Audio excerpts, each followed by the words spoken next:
Well, Robert Spencer has written a book called The Truth About Muhammad. It's published by Regnery Press. It's already a New York Times bestseller. Robert, we welcome you back to the 700 Club. Thanks for being with us. Thank you. Thank you for having me back. Okay, the Quran, central book. You've pointed out that a great portion of it is actually Muhammad justifying himself, like he's going to go to war, so he writes part of the Quran to justify.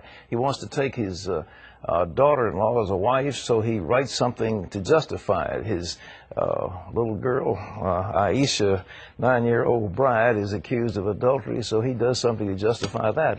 That doesn't sound like a book for all people of great moral truths. No, it certainly isn't, Pat. He got convenient revelations throughout his career, revelations that, as you say, they justified what he wanted to do. And as a matter of fact, Aisha, his wife, remarked on that. When he did take Zainab bint Jahsh, the wife of his adopted son, as his own wife, and justified it by a divine revelation, Aisha said, "It seems that Allah is always ready to rush to grant you your desires," and that is indeed the case. Is this Quran actually a fraud? He borrowed extensively, what, from Jewish, Christian, Zoroastrian sources? Yes. There's a great deal of influence. There are a lot of scripture stories from both the Old Testament and the New Testament in the Quran, but they're not repeated as if someone is working from the written copy. It sounds as if he heard these stories told and then retells them and presents them as his own divine revelations. Are you willing to say on this program that this essentially was fraudulent, that these revelations that you said in one place they come from Satan? I mean, what is the source? Was he just deluded or what? Well, certainly they're fraudulent, and certainly in one place he said himself that they came from Satan. I mean, this was a notorious incident in his career, which was immortalized by Salman Rushdie in his book, The Satanic Verses. But he didn't make that up. Muhammad himself at one point got what he said was a divine revelation, allowing these three pagan goddesses to be called upon for intercession by the Muslims. This was in an attempt to reconcile his own tribe, the Quraysh, an Arabian pagan tribe, with the Muslims, because they worshiped those goddesses. But then he realized he had compromised his earlier message, which was a pure monotheism. And so he said Satan had inspired those verses within him, and he canceled them.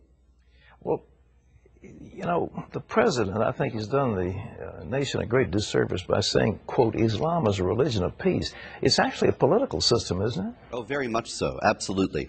As a matter of fact, the year 1 in the Islamic calendar is not when Muhammad was born or when he died or when he got what he said was his first revelation from God. The first year of the Islamic calendar is when Islam became a state, when Muhammad became a political and military leader.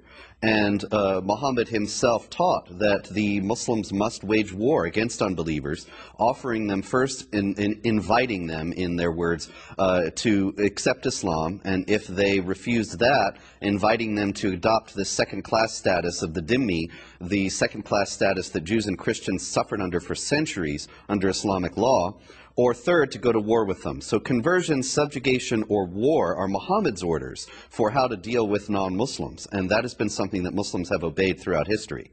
Robert, the West, a few years ago, you know, the famous Battle of Tours, when the Muslims were turned back at Tours and they began to recede into Spain, the West was united against this force. Right now, we don't seem to be united. We have political correctness. We don't want to call these people who they are. We say, oh, it's just the terrorists. It's not the good Muslims. What's the deal? Well, there are peaceful Muslims, but unfortunately, they do not have a leg to stand on in the teachings of Islam.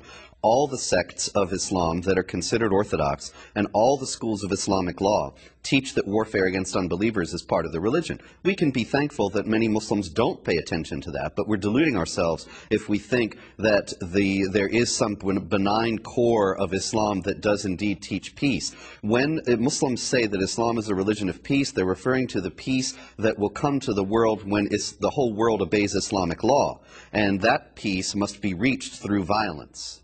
Well, what is the American Islamic Institute that's supposed to be standing up for Muslims, and that man, I forget his name, who's always on television telling us how great the Muslims in America are? Ibrahim Hooper. Ibrahim Hooper.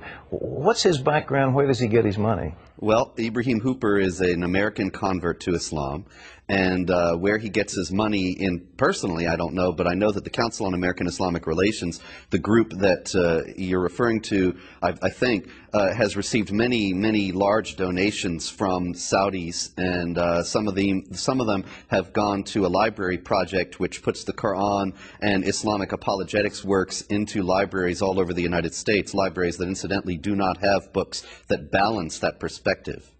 What are we going to do? We seem to, because we're failing in our Christian beliefs, we don't seem to have a core set of values that can stand up against this militant faith or militant system. What are we going to do to counter it? Well, I think we do need to do exactly that, to recover our own values, and not just Christians, but we need to group together, I think, all the victims and potential victims of the Islamic Jihad. Christians, Jews, Buddhists, Hindus, everyone come together and say, look, we believe in the equality of dignity of all people. We believe in the equality of rights of all people before the law. We believe in freedom of conscience. These are all principles that come from the Judeo-Christian tradition, and I think we need to stand up for them unapologetically and say this is being challenged by those who wish to impose Islamic law upon us, and we're going to resist. If we don't do it, what's the consequence? Then they will succeed, because it's not just a military struggle, it's a cultural struggle, and as you have pointed out, we are not united, and we are in danger of losing because we don't have the will to stand up to this. And then an Islamic law will be imposed, which is a very real possibility in Europe in the near future in some countries.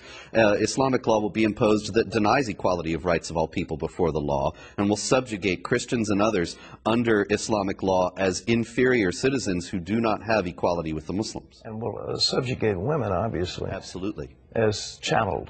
Yes. Okay. Robert Spencer, thank you. Ladies and gentlemen, you ought to read this. It's a small book, not a big, heavy book, but it tells some things that you need to know about this. And when people are talking about Islam being a religion of peace, this is baloney. It just isn't. It just isn't.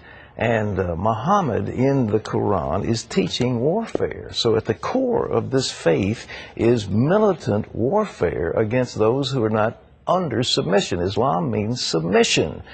It doesn't mean peace, it means submission. That's what Islam is. And they divide the world into two parts. Dar al-Islam, the world of Islam. The other is Dar al-Harb, the world at war. And if you're not under Islam, you're at war with them. And that's the core teaching, not just of the Wahhabis, but of all the madrasas that are training these thousands of young people. So yes, they're moderate Muslims, for which we're very grateful, who really don't probably understand what the Quran says. But for those who do, it is violent jihad. And it's time America wakes up before it's too late.